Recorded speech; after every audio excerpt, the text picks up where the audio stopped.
Key Review 5, Effective Listening Skills. Here we're going to explore practical strategies to become a better listener. We need to be able to differentiate hearing versus listening. Hearing is a physiological process. It's how sound waves hit the eardrum.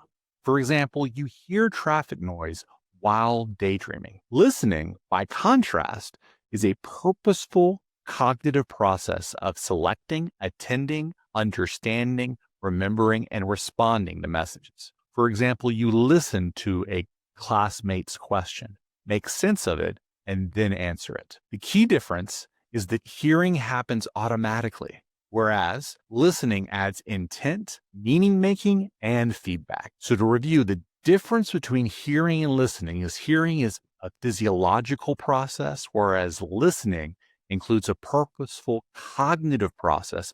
The 5 activities of listening include selecting, attending, understanding, remembering, and responding. Selecting is when you choose one sound or message to focus on amidst distractions. For example, in a noisy cafe, you choose to focus on your partner's voice, not the espresso machine. Attending is sustaining focus on the chosen message. For example, you lean in, maintain eye contact, and keep tracking their story. Understanding is assigning meaning to the message received. For example, you connect "we're behind on testing" to "the launch date may slip." Remembering is storing and retrieving information from memory. For example, you recall the 3 action items from yesterday's meeting without checking notes. Responding is providing verbal and nonverbal feedback to the speaker. For example, you ask a clarifying question and say, "got it." So our priority is the login bug. To review, there are 5 activities of listening: selecting, attending, understanding, remembering, and responding. The 4 listening styles are relational, analytical, critical, and task-oriented. A relational listening style is defined by how we're tuned to feelings and relationships. You might hear, "that sounds tough. How are you holding up?" An analytical listening style wants all sides in clear organization before judging.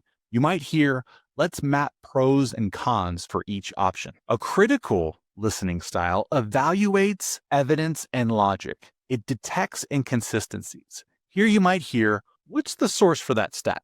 A task-oriented listener prefers brief, results-focused messages. You might hear, "bottom line, what do we need to do today?" So to review the 4 listening styles, we have relational, analytical, critical, and task-oriented.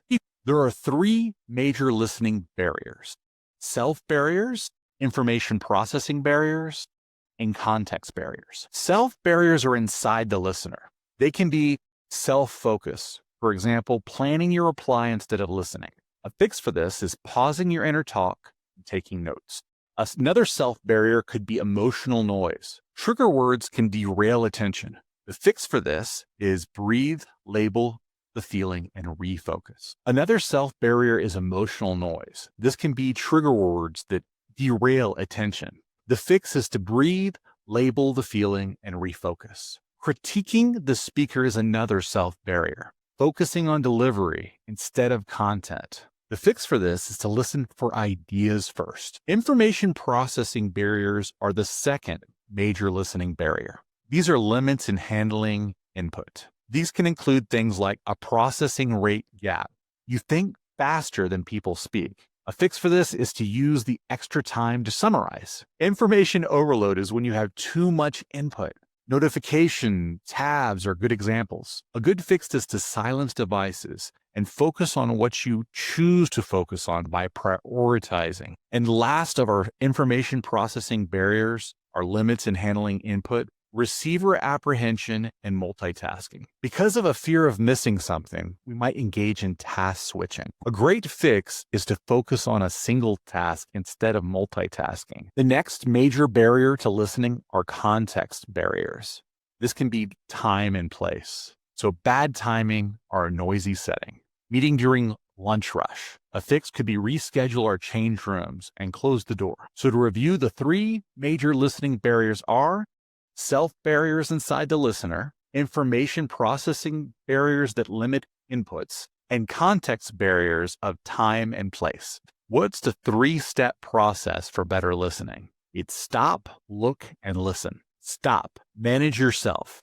This can look like when you put the phone face down, square your body up, and quiet inner talk. Look, listening with your eyes. What it looks like is watching posture, face, and hands for cues, noting when words and nonverbals don't match. The last step in our three-step process is listen.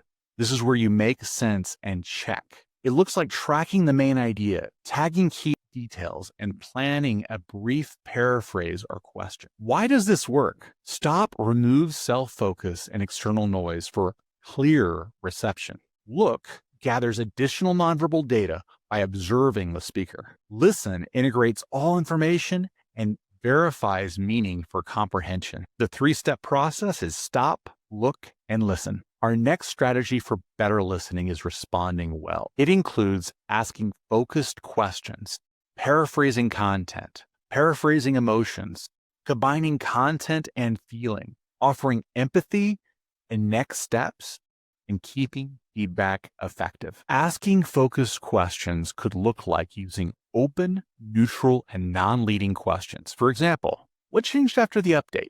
Paraphrasing content could look like restating what was said to confirm understanding. For example, so you're saying the schedule slipped because testing started late, right? Paraphrasing emotions is reflecting how they feel.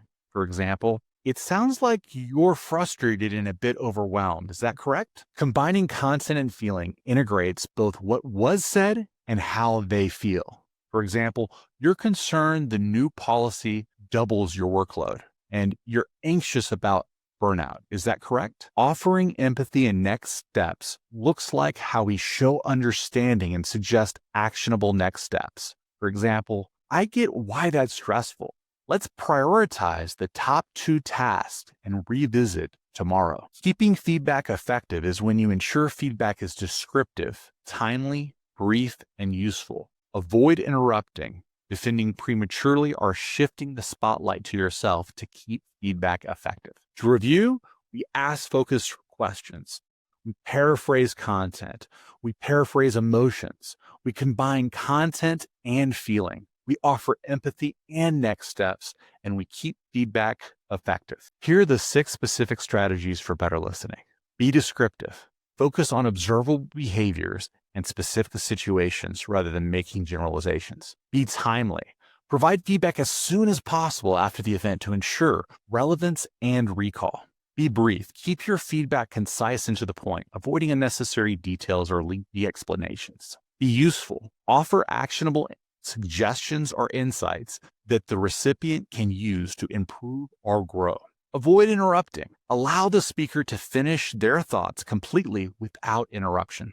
Don't defend or shift. Resist the urge to defend yourself prematurely or shift the conversation's focus to your own experiences. Descriptive, timely, brief, useful, avoid interrupting, and don't defend or shift to have better listening to ensure your feedback is effective and promotes better communication.